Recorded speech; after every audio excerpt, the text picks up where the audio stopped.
Rainmakers. How you guys doing? This is Greg Mack. Hi, how you doing? Welcome to the Rainmaker Show.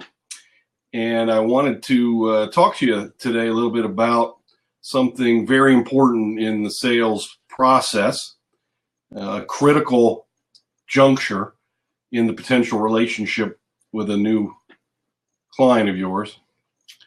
And that is the first contact and how we respond to an email, a text, a website inquiry, a walk-in. Maybe somebody just decides to walk into your facility and ask you a bunch of questions, right? Maybe this happens to you now.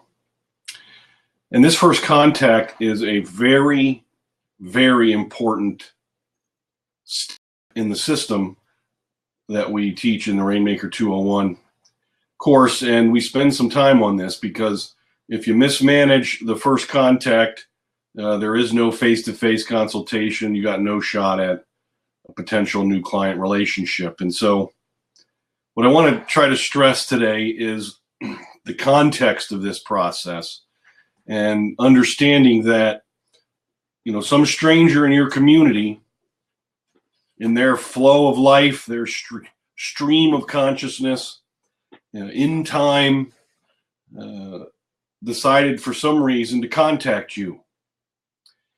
And for their path to swerve and change its trajectory to glance up against your trajectory and your path is an important point in time for both them and you. Now, there's any number of reasons why someone might decide to move their path over your way and reach out and touch you through an email, text, or website inquiry, or just walking into your facility.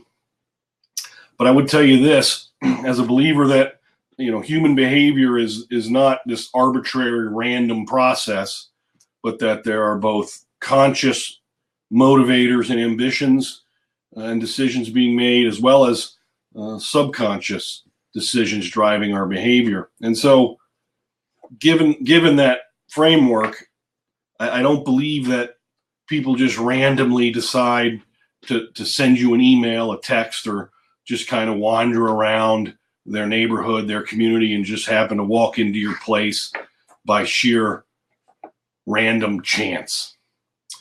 And that something triggered them to decide to move towards you and reach out and connect. And so if that's really the case, then I would tell you that for every first contact, for every email, for every text, for every walk-in, for every website inquiry, there's a backstory.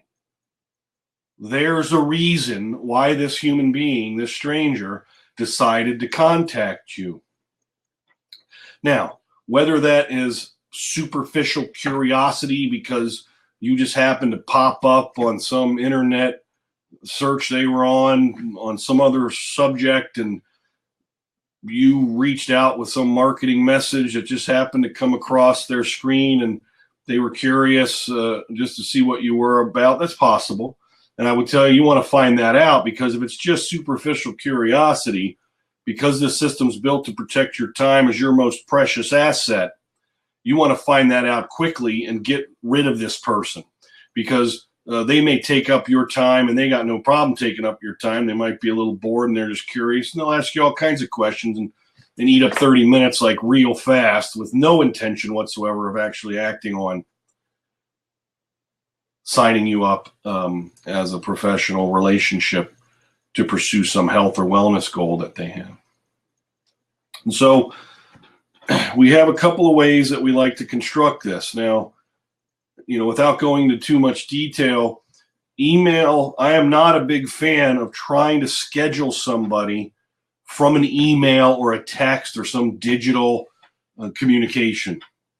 I'm not a fan. I know it seems like it's going to be time saving and that we want to save time, and we can go ahead and set aside some time for this person that we've never met or spoken to.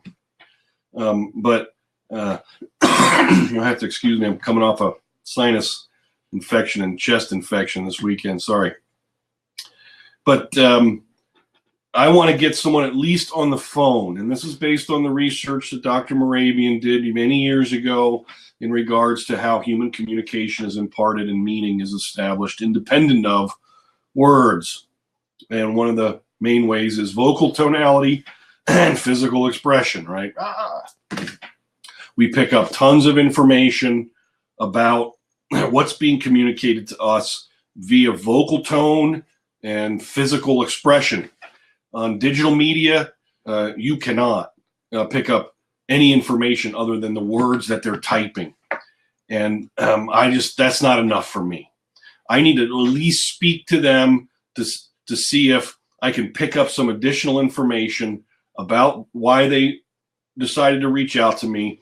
And for us, a suspect is only a suspect until they're a prospect, which means they've expressed emotionally through words or through vocal tone or physical expression some connection to their physical need.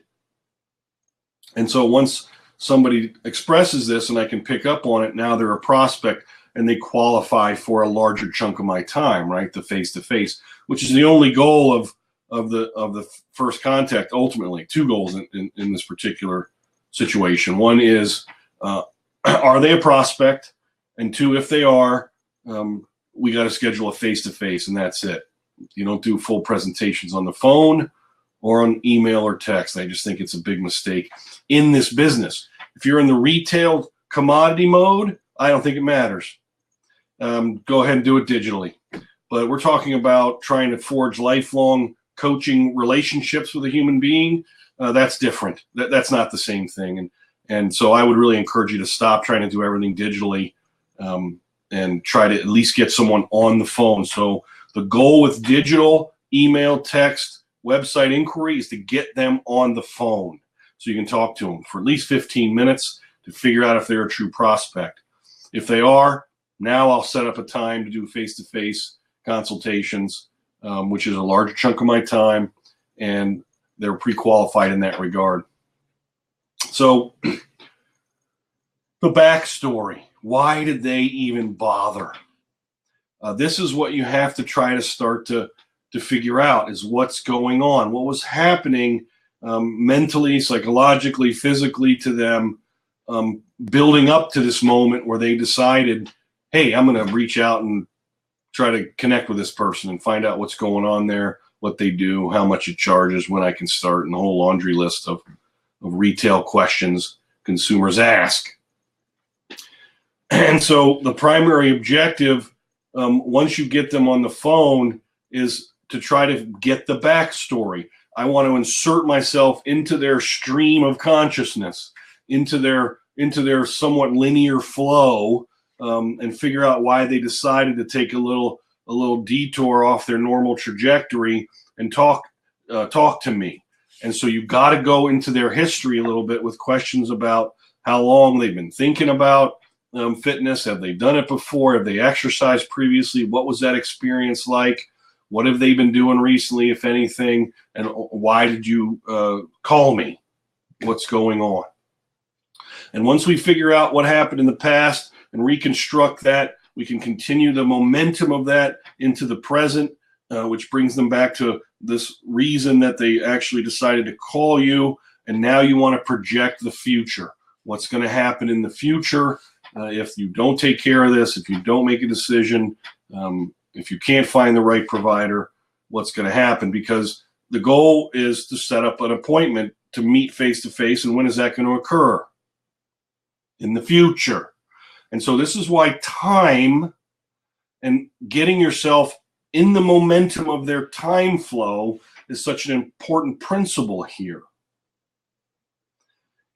Get into their flow and move them into the future in their mind, so that when you bring up a potential invitation to come in the future to talk more about what's going to happen to them in the future, they're up to speed with that decision and they can go ahead and execute, and it makes sense to them to do that. Because what they're doing with these first contacts on their side is they're testing you out. They're trying to see whether you're worth spending any more time or energy on, just like you're trying to figure out if they're worth spending any more time or energy on. And so it's risk management.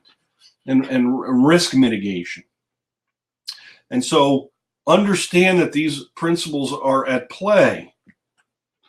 Backstory, stream of consciousness, pathways cross for a second. You got to figure out whether or not this person's worth it for your time, and they're trying to figure out you, so you got some risk mitigation. Build the backstory, get into their narrative, get them thinking about the future, invite them into the future, which is a potential professional relationship with you. That's how these conversations should be constructed. That's my recommendation going forward in generally managing the first contact. It's an important, very important point in the process. Got to handle that well. Good luck.